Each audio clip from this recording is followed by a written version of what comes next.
अस्मद्गुरुभ्यो नमः। वेदान्तदेशिकेयतीन्द्रकटाक्षलब्धत्रय्यन्तशारुगुणवद्यगुणाम्बुदाग्र्यं नारायणादिगतितुर्यकृपाभिषिक्तं श्रीरङ्गनाथयतिशयकरमाश्रयामः। श्रीमद्रङ्गषटारिहिमेवरालब्धाहमान्तद्वयं श्रीमद्वीररोहद्वहाद्यषडित्पादारवन्दाश्रियं श्रीमद्वेदवतं श्रीदेशिकेतेः कारुण्यवीक्षास्पदं सेवे रङ्गधुरीणशासनं नारायणं योहिनं श्रीरङ्गनाथषडगोपैतीन्द्रदृष्टं लक्ष्मीण्डसम्मषड्जत्करुणैकपात्रं श्रीरङ्गवीररघुराषडगोपकृत्यं वेदान्तदेशिकेतीन्द्रमहं प्रपद्ये। वेदान्तलक्ष्मणमुनीन्द्रकृपात्तबोधं तत्पादेग्मसरसीरः भृङ्गराजं त्रय्यन्तयुग्मकृतभूरिपरिश्रमन्तं श्रीरङ्गलक्ष्मणमुनिं शरणं प्रपद्ये। रामानुजदयापात्रं ज्ञानवैराग्यभूषणं श्रीमद्वेङ्कटनाथार्यं वन्दे वेदान्तदेशिकं लक्ष्मीनाथसमारम्भां नाथयामुनमध्यमास्पदाचार्यपर्यन्तां वन्दे गुरुपरम्परां यो नित्यमच्युतपदाम्बुजयुग्मव्यामोहदत्तैतराणि तृणाय मेने अस्मद्गुरोर्भगवतोऽस्य दैकसिन्धोः रामानुजस्य चरणौ शरणं प्रपद्ये।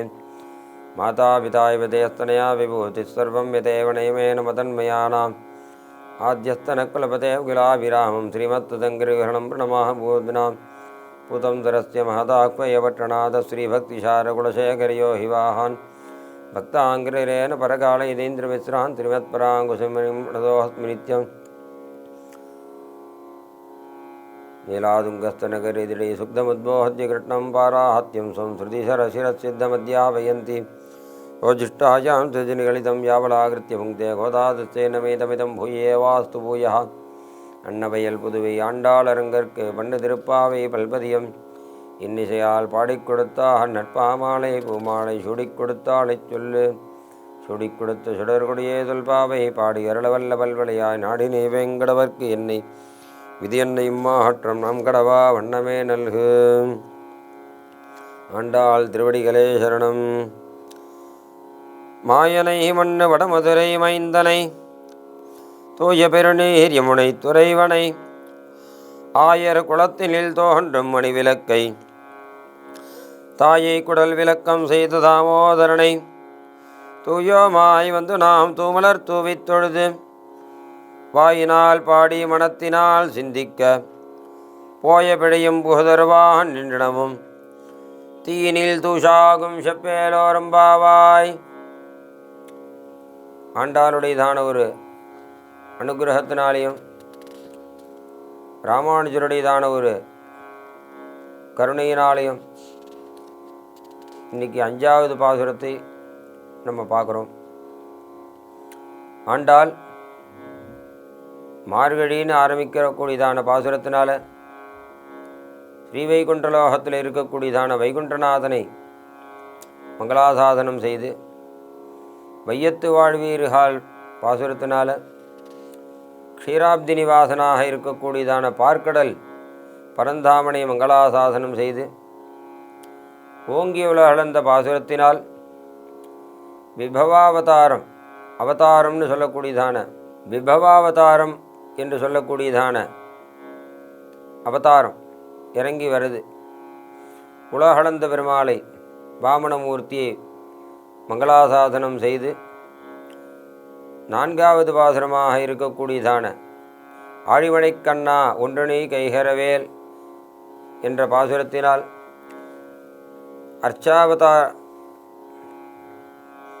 அந்தரியாமியான எம்பெருமான் ஊடுபுக்கு எனதாவியை அப்படின்ற மாதிரி உள்புகுந்த எம்பெருமானை பிரார்த்தனை செய்து 5வது பாசுரமாக இருக்கக்கூடியதான மாயனை மண்ணு வடமதுரை மைந்தனை என்ற பாசுரத்தினால் அர்ச்சாவதாரம் கோயில் கொண்டு எழுந்தருளி அனைவருக்கும் திவ்யமங்கல விக்கிரகத்தை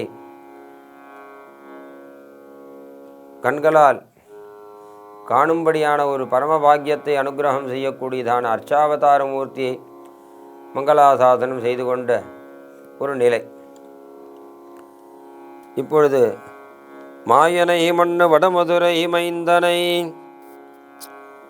மாயனை ஆச்சரியமான சேஷ்டிதங்களை உடையவனை மாயென்ற சப்தத்துக்கு ஆச்சரியமான காரியங்கள்லாம் செய்யக்கூடியவன் அப்படின்றதான ஒரு அர்த்தம். வடமதுரை மைந்தனை, மதுரையில் நித்திய யுவா, எப்பொழுதும் இளமை மாறாமல் இருக்கக்கூடியதானவன் மைந்தனை. வடமதுரையில் ஒரு ராஜகுமாரன் போன்ற, ராஜகுமாரன் தான், ராஜகுமாரன் போன்று இருக்கக்கூடியவனை. தூய பெருநீர் யமுனை துறைவனை, சுத்தமாகவும் மிக அழகாகவும் இருக்கக்கூடியதான யமுனை ஆற்றங்கரையில் எப்பொழுதும் வாசம் செய்யக்கூடியதான எண்ணத்தை உடையவனை. ஆயர் குலத்தினில் தோன்றும் அணிவிளக்கை, இடையர்கள் குலத்தில் தோன்றிய மாணிக்க ரத்னம் போன்ற விளக்கை போன்றவனும், மாணிக்கம் போன்றதான ஒரு ஒளி விளக்கானது எப்படி இருக்குமோ அப்படி இருக்கக்கூடியவன் கண்ணன். தாயை குடல் விளக்கம் செய்த தாமோதரனை, தேவகி பிராட்டியினுடைய திருவயிற்றை பிரகாசம் செய்த கண்ணனை. தாயை குடல் விளக்கம் செய்த கண்ணன் அவனே தாமோதரன், கட்டுண்டதனால். தாமோதரனை, வயிற்றிலே கட்டுண்ட பரமசுலபனை நாம் என்ன செய்ய வேண்டும்? தூயோமாய் வந்து பரிசுத்தர்களாய் வந்து தூமலர் தூவித் தொழுது, தூயோமாய் வந்து பரிசுத்தர்களாய் நாம் வந்து தூமலர் தூவித் தொழுது, தூய்மையான புஷ்பங்களை அவன் மேல் தூவி தொழுது, வாயினால் பாடி அவன் நாமங்களை, அவன் பெயர்களை வாயினால் பாடி, மனத்தினால் சிந்திக்க, மனத்திலேயும் அவனையே தியானம் செய்து, போய பிழையும் புகுதருவான் நின்றனவும், முன்பு செய்த பாவங்களும் பின்பு வருகின்ற பாவங்களும் தீனில் தூஷாகும், நெருப்பிலே இட்ட துரும்பு போல் ஆகிவிடும். அவன் நாமங்கள் சொல்லுங்கோல், தீனில் தூஷாகும் செப்பேலோ ரொம்பாவாய் என்பது மேற்படியான ஒரு கருத்து. மாயனை மண்ணு வடமதுரை மைந்தனை, எம்பெருமான் செய்யக்கூடியதான காரியங்களை நாம் சிந்தித்து பார்க்கக்கூட முடியாது. அவ்வளவு அத்தியாச்சரியமான காரியங்கள் செய்யக்கூடியவன் எம்பெருமான். எம்பெருமான் மகாபாரத போரில் துஷ்ட நிகிரகமாகவும் சிஷ்ட பரிபாலனமாகவும் ரட்சிப்பதற்காக பலவிதமான மாயங்கள் செய்தார். இன்னும் விசேஷமாக சொல்லணுமா, இந்த சிருஷ்டி காலத்தில் இந்த லோகங்கள் முழுக்க அவரே தன்னுடையதான வாயில் முழுங்கி வயத்தில் எடுத்துமே வைக்கிறார். உண்டாய் உலகேழ் முன்னமே உமிழ்ந்த மாயையால் புக்கு. பிரளய காலத்தில் உலகம் முழுக்க அவர் சாப்பிட்றாராம். அப்போ உலகமுண்ட பெருவாயா உழப்பில் கீர்த்தி அம்மானே, நிலவும் சுடர்சூழ் ஒளிமூர்த்தி இடியாய் அடியேனார் உயிரே திலதமுலகுக்காய் நின்ன திருவேங்கடத்தி எம்பெருமானே குழுதல் அடியேன் உணபாதம் கூடுமாறு கூறாயே அப்படின்னு ஆழ்வார் மங்களாசாசனம் பண்ணுறார். உலகமுண்ட பெருவாயா, நம்ம உலகத்தை சுற்றி பார்க்குறதுக்கே எத்தனையோ நாளாகுது. அப்போது இதை பார்க்கலையே அதை பார்க்கலையே, இந்த மலை இருக்குது அந்த மலை இருக்குது, அந்த இடத்துல அருவி இருக்குது, எதோ சொல்கிறோம். பிரளய காலத்தில் இந்த உலகம் முழுக்க தன்னுடைய வாயில் போட்டு முழுங்கிற அதை எப்படி இந்த பெரிய புயல் வெள்ளம் வந்ததுன்னா எல்லாம் சுத்தமாகிடுதுன்னு சொல்கிறா பாரு. நம்ம எவ்வளவோ பிளான் பண்ணி ஒன்றத்தை சுத்தம் பண்ண முடியாது, அதுக்கு எவ்வளவோ கோடிக்கணக்கில் செலவாகுன்றா இந்த நதியை சரி பண்ணுறதுக்கு, அந்த நதியை சரி பண்ணுறதுக்கெல்லாம். அதே ஒரு பெரிய வெள்ளம் வந்ததுன்னா அந்த இருக்கிற அழுக்கு கிழுக்கு எல்லாத்தையும் அது அடிச்சும் தள்ளியும் போகிறது. அடுத்த நிமிஷம் புனிதமான நதியாக அது மாறி போகிறது, அவ்வளோ சுத்தமாக மாறிடுது. அந்த மாதிரி இந்த எம்பெருமான் தன்னுடையதான வாயில் போட்டு எல்லாத்தையும் வயத்தில் வச்சுக்கும் போது எல்லாம் அவனுடையதான சம்பந்தத்தினால ரொம்ப சுத்தமாக மாறி போகிறது. அதனால் அவன் இப்போ ஏற்பட்டதான மாயங்கள்லாம் ஆச்சரியமான ஒரு காரியங்கள், நினச்சி பார்க்க முடியாத ஒரு காரியங்கள்லாம் பண்ணுறதுனால அவன் மாயன். நம்மளுடையதான மகா பாபங்கள்லேருந்து ஒரு நிமிஷத்தில் ரட்சிக்கக்கூடியவன். அவன் நினச்சாக்கா எப்பேற்பட்டதான ஒரு காரியங்களையும் பண்ணலாம். ரட்சணம் பண்ணணும்னு ஒரு எண்ணம் வந்துடுத்துனா அடுத்த நிமிஷம் நம்மளுடையதான பாபங்களை போக்கி அவன் காப்பாற்றக்கூடியதான ஒரு சாமர்த்தியம் உடையவன். ஆச்சரியமான செயல்களை அவன் செய்யக்கூடிய சாமர்த்தியம் உடையவன். அதனால் அவன் மாயன். மண்ணு வடமதுரை மைந்தனை, மதுரையில் இருக்கக்கூடியதான ஒரு நிலையை அவன் சந்தோஷமாக ஸ்வீகரிச்சுக்கிறாராம். நாகம் நச்சாமி வைகுண்டே யோகினாம் ஹிருதயேனவா மத்பக்தாக எத்திர காயந்தி தத்ர திஷ்டந்தி நாரத அப்படின்னு சொல்கிறார். நாகம் நச்சாமி வைகுண்டே, ஸ்ரீ வைகுண்ட லோகத்தில் நான் ஆசைப்படலை, யோகிகள் ஹிருதயத்தில் கூட நான் ஆசைப்படலை, மகாலட்சுமி கிட்ட கூட எனக்கு அவ்வளோ ஆசை கிடையாதுரப்பா. ஏன் இவ்வளோ சொல்கிறேன், என் மேலேயே எனக்கு அவ்வளோ ஆசை கிடையாது. கோபிகைகள் விஷயத்தில் எனக்கு அவ்வளோ பிரீத்தி, அவளை கண்டா எனக்கு அவ்வளோ இஷ்டப்படுறேன். என்னை விட எனக்கு யார் மேலே பிரீத்தி உண்டுன்னா கோபிகைகள் இடத்துலையே எனக்கு அவ்வளோ பிரீத்தி உண்டு அப்படின்னு ஸ்ரீமத் பாகவதத்தில் ரொம்ப விசேஷமாக சொல்கிறார். அவள் அங்கே இருக்கிறதுனால அந்த மதுரையிலேயே இவனுடைய அடியார்கள் இருக்கக்கூடியதான இடத்துலையே இவன் சந்தோஷமாக இருக்கக்கூடியதான ஒரு நிலையில் இருக்கிறான். மண்ணு வடமதுரை மைந்தனை தூய பெருநீர் யமுனை துறைவனை. அந்த யமுனையினுடையதான ஒரு வைபவம் என்னென்னா, எல்லா நதிகளுக்கும் கிடைக்காத ஒரு பாக்கியம் என்ன அப்படின்னா யமுனைக்கே கிடச்சிது. கங்கைக்கு என்ன பாக்கியம் கிடச்சிது அப்படின்னா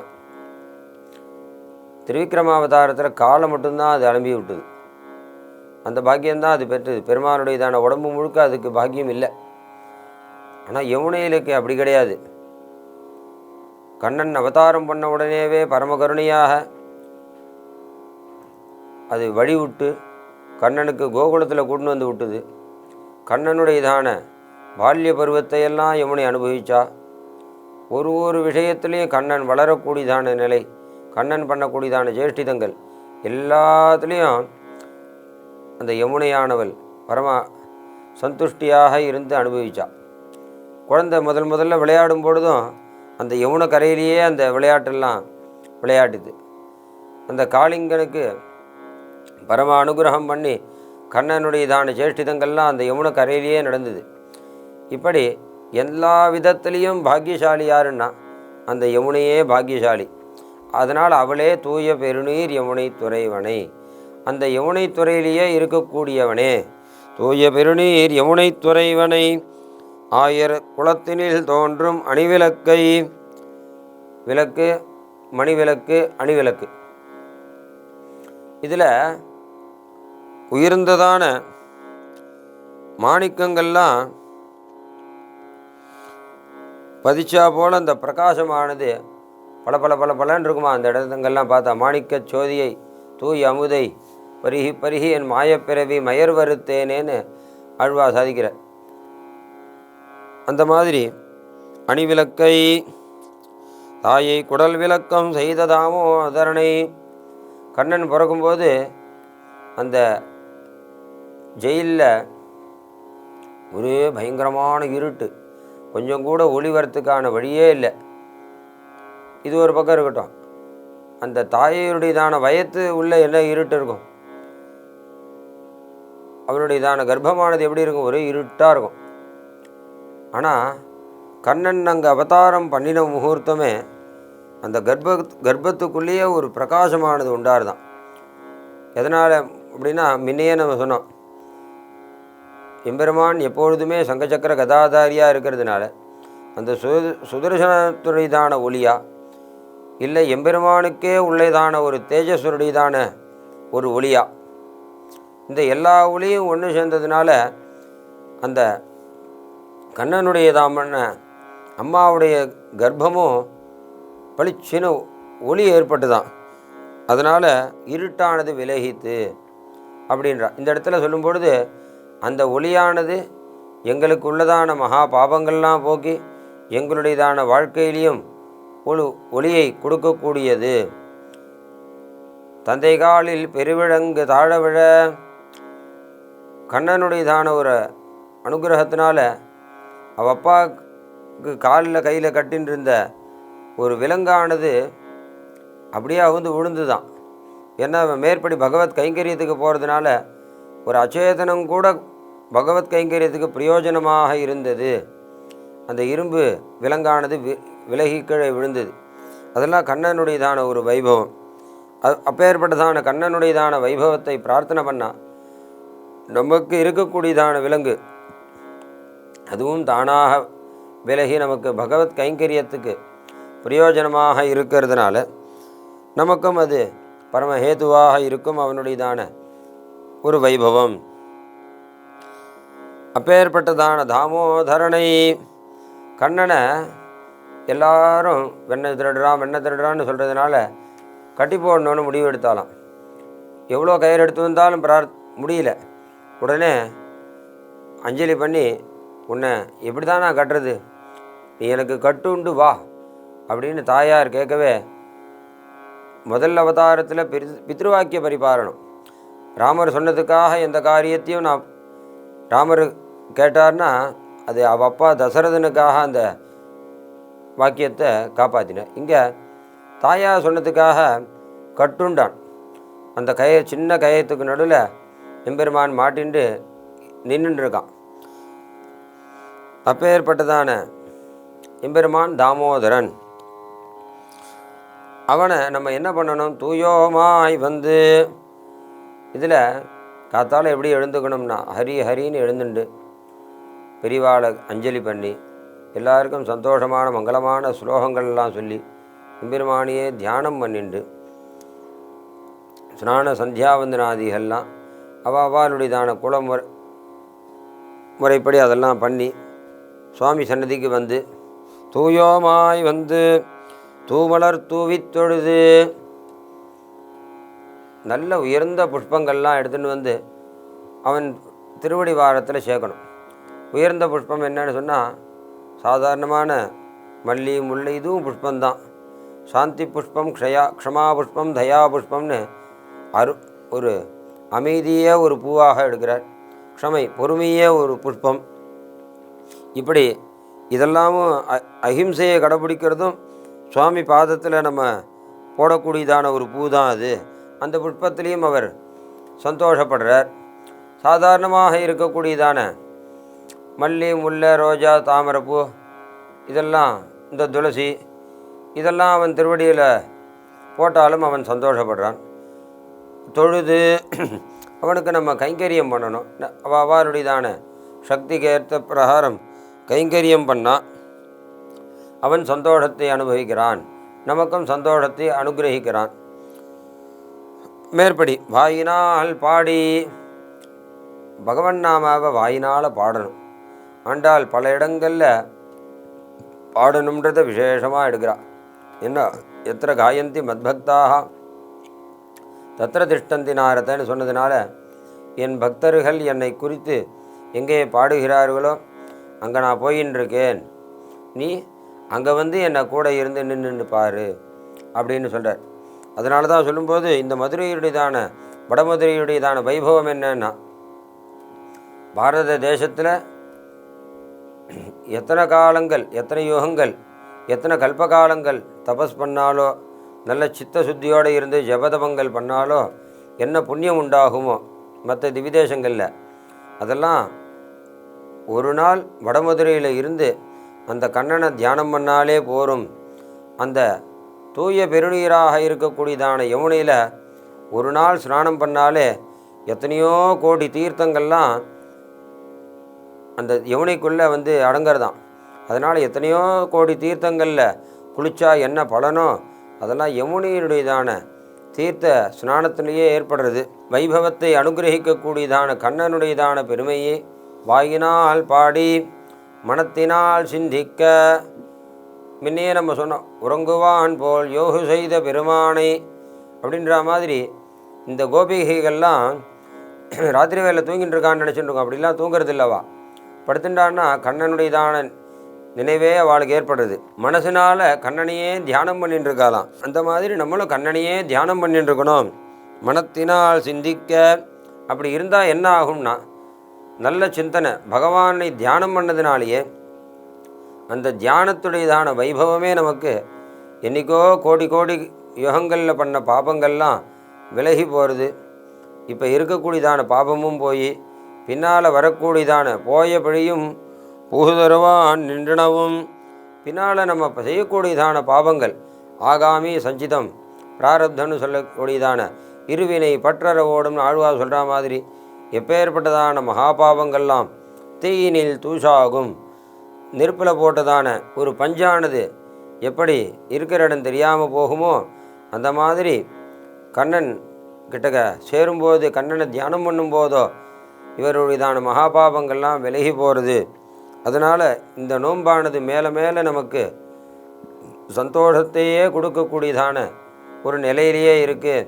இந்த நோன்பு நன்னா நமக்கு பண்ணுவோம், அதனால் நீங்கள்லாம் கூட சேர்ந்துக்கோங்கன்னு சொல்லி ஆண்டாள் அங்கே இருக்கக்கூடியதான கோபிகைகள்லாம் ஒருத்தராக கூட்டுண்டே வரா. அனைத்துலகம் வாழவென்னு ஆதிநர சிங்கநடி தினைத்தனியம் மறவாத சிந்தையுள்ள சடகோபன்னு சொல்கிற மாதிரி எல்லாரும் நன்னா இருக்கணும்னா கூட்டு பிரார்த்தனையே உயர்ந்தது அப்படின்றதான ஒரு நிலையில் இருக்கிறதுனால ஆண்டாள் எல்லா கோபிகைகளும் கூட்டு இந்த 5வது பாசுரமான மாயினை மன்ன வடமதுரை மன்னந்தனை பாசுரத்தில் அர்ச்சாரூபமாக இருக்கக்கூடியதான அந்த கோவர்தனகிரிதாரியான கண்ணனை அர்ச்சய விக்கிரகத்தில் பிரார்த்தனை பண்ணிட்டு இந்த 5வது பாசுரத்தை முடிக்கிறாள். கவிதார்க்கே சிம்மாய கல்யாண குணசாலினே ஸ்ரீமதே வெங்கடேஷாய வேதாந்த குரவே நமஹ.